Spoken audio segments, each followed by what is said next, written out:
Have you ever met somebody for the first time and then immediately forgotten their name? If you have, you're not alone. What if you could walk into a room full of strangers and easily remember the names of everybody you meet? In this video, I'm going to teach you exactly how to do that. In my day job, I'm a professional magician. I mostly perform at corporate events, networking drinks, awards dinners, conferences, that kind of thing. As a result, I meet hundreds of people every month, and I almost always remember their names. It's a really powerful skill to have. People notice it and comment on it frequently. In Dale Carnegie's book, How to Win Friends and Influence People, he says, a person's name is to that person the sweetest and most important sound in any language. We have a strong emotional reaction when we hear the sound of our own name. There is a phenomenon called the cocktail party effect, which is our ability to pick out the sound of our own name in a loud environment, like a cocktail party. If you remember somebody's name, it will make them feel special and they'll like you more as a result. I'm going to break down how to remember names into 3 fundamental principles that you can start using right away.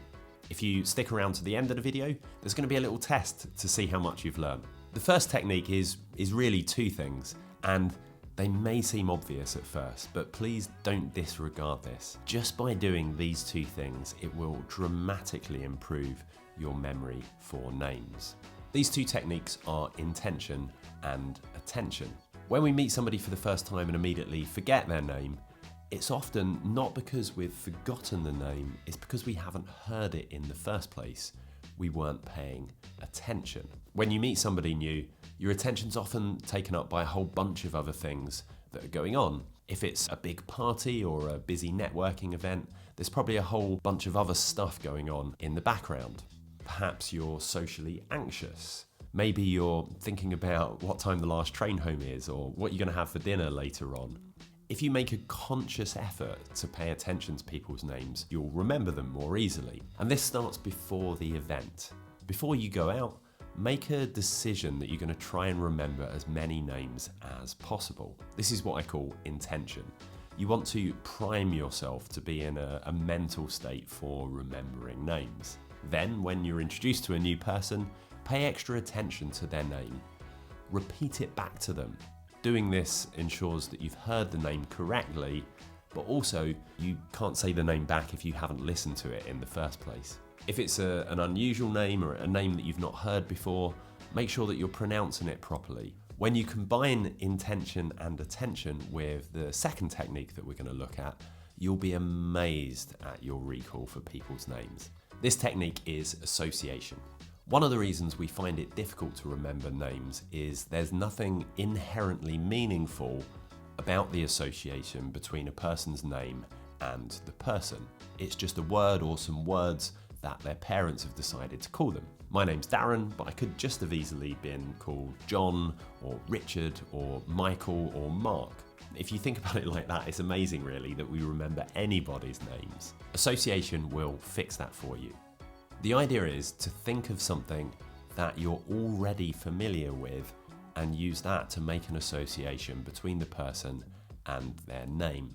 The easiest way to do this is to think of a person that you already know with the same name. This could be a personal friend or family member, or it could be a famous person or a fictitious character. Let's say you're introduced to somebody called David. Maybe you already know a David. As long as you can conjure up a mental image of them, you're good to go. If you don't know somebody called David already, then think of a famous David. David Bowie, David Beckham, David Attenborough, David Cameron. Sorry. Now you're going to make a mental association. You could imagine introducing the David that you're already familiar with to the new David.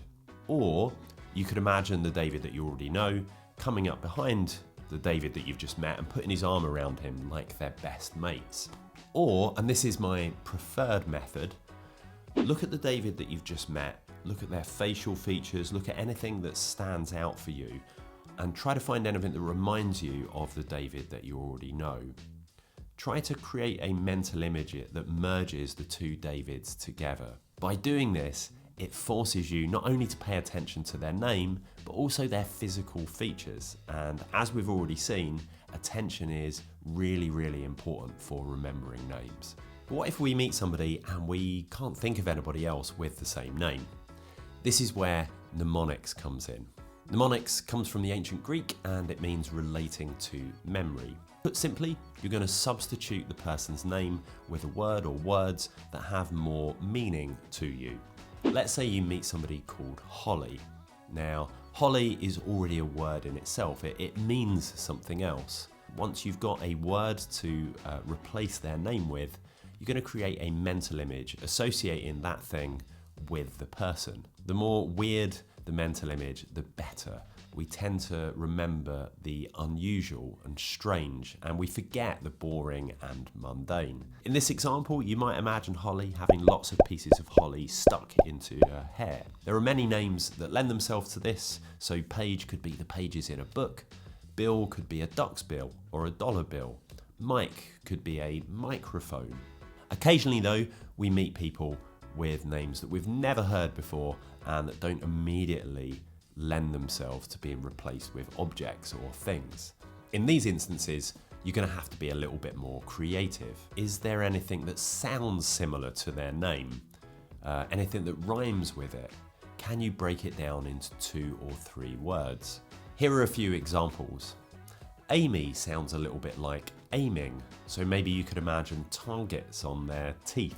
Edward can be broken down into head wood.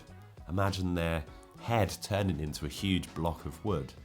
Ryan makes me think of Saving Private Ryan, so maybe think of the person in army uniform. Savan sounds like saving. Imagine a goalkeeper. Isuri could be replaced with is Yuri.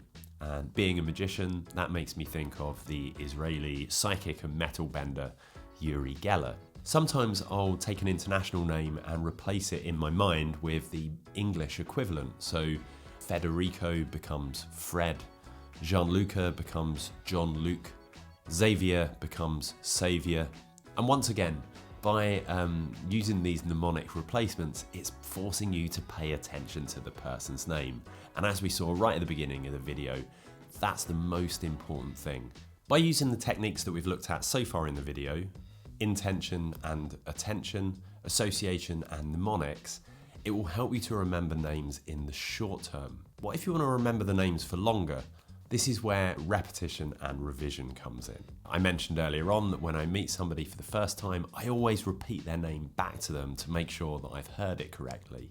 But by repeating the name, it's also reinforcing the memory for me. You then want to use their name during conversation. Don't overdo this or it starts to get a little bit weird, but once or twice in the conversation is usually good.